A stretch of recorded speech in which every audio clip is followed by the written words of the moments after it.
sana pumasok dito.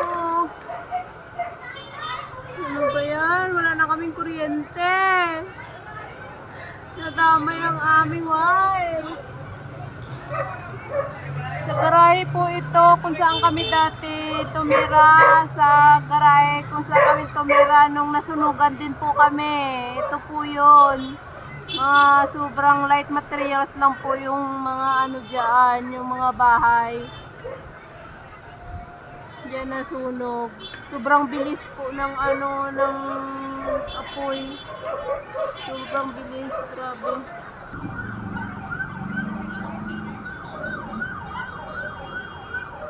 Lord, ano ba ito? Hindi pa natapos yung pangangatog ng katawan ko. Ito na naman.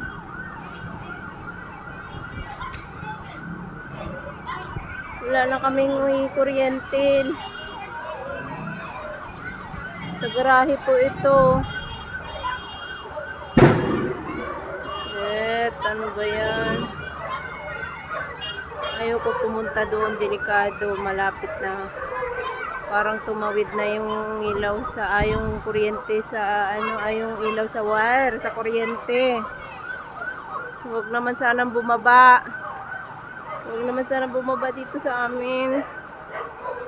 Malayo kami pero huwag naman.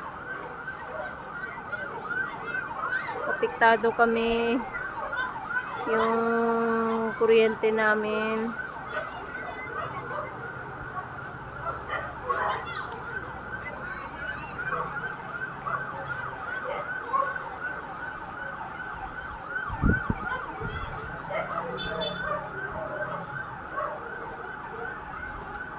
Sobrang bilis ng pangyayari, oh. Ang bilis, sobrang bilis dahil ang mga ano dyan, mga light materials lang yung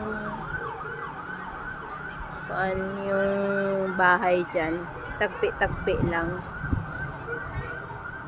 yung iba trapal pa.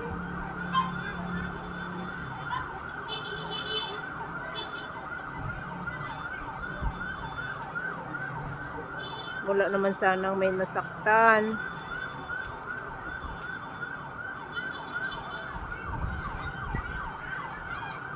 Maraming bata pa naman dyan. Diyos ko, gabi pa.